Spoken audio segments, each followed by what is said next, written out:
اللہ تعالیٰ کی کتاب میں سے اگر ہم صرف اس ایک آیت کو سمجھ لینا, صرف ایک آیت, اٹس ناٹ ایون کمپلیٹ آیت, it's just a part of an آیت, ہماری پوری کی پوری زندگی تبدیل ہو جائے گی. This world will be a better place to live. وہ کیا آیت ہے؟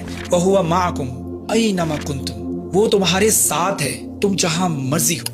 اگر اس ایک آیت کو صرف پڑھا نہ جائے شیلو ٹرانسلیشن کے ساتھ, بلکہ اس کو سمجھا جائے, اس کو انٹرنلائز کیا جائے, mean everything will be change. The website I browse will change, the phone numbers I dial will change, the way I interact with the people will change, the way I speak will change, everything will be change. سب کچھ بدل جائے گا صرف اگر ہم یہ internalise کر لیں کہ اللہ ہمارے ساتھ ہے, ہم چاہے جہاں مرضی ہے, اس کی نظر ہمارے اوپر ہی ہے. کیا لوگوں کا رویہ اچانک سے ہائی وے کے اوپر تبدیل ہو جاتا ہے کہ جب وہ اچانک سے پول کے اوپر کیمرہ لگا ہوا دیکھتے ہیں؟ ہو جاتا ہے نا. کیا ینگسٹرز کا رویہ اچانک سے تبدیل ہو جاتا ہے جب وہ اپنے والدین کو دیکھتے ہیں اچانک سے کمرے میں آ گئے؟ کسی شخص کی آپ کے اوپر اتھارٹی ہے اور وہ آپ کے سامنے بیٹھا ہوا ہے, آپ کا رویہ اچانک سے تبدیل ہو جاتا ہے. آٹومیٹک تقویٰ, you recognise the presence of a higher authority and it changes your behaviour. جب میں پڑھوں وَهُوَ مَعَكُمْ أَيْنَمَا كُنْتُمْ, وہ تمہارے ساتھ ہے تم جہاں پہ بھی ہو, جہاں مرضی ہو. He is with you wherever you may find yourself. اس کا مطلب ہے کہ اس آیت کو پڑھنے کے بعد میرا رویہ جو ہے وہ لازمی طور پر تبدیل ہونا چاہیے. And if it's not happening, maybe I understand the ayat from here. It hasn't entered in my heart. یہ میرے دل میں نہیں اتری, میں سمجھا نہیں ہے اس آیت کو.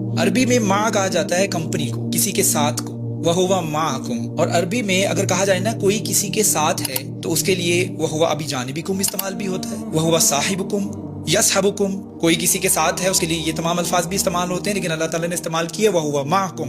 His مَعِيَّةُ is with you. مَعِيَّةُ is used when somebody is there to support you. He's supporting you. He's constantly watching. رسول اللہ صلی اللہ علیہ وسلم اور حضرت ابو بکر صدیق رضی اللہ عنہ, they were stuck in the cave. غار میں پھنسے ہوئے ہیں. And رسول اللہ صلی اللہ علیہ وسلم was giving confidence to حضرت ابو بکر صدیق. And what did he say? لا تحزن ان اللہ معنا. Don't worry. Allah is with us.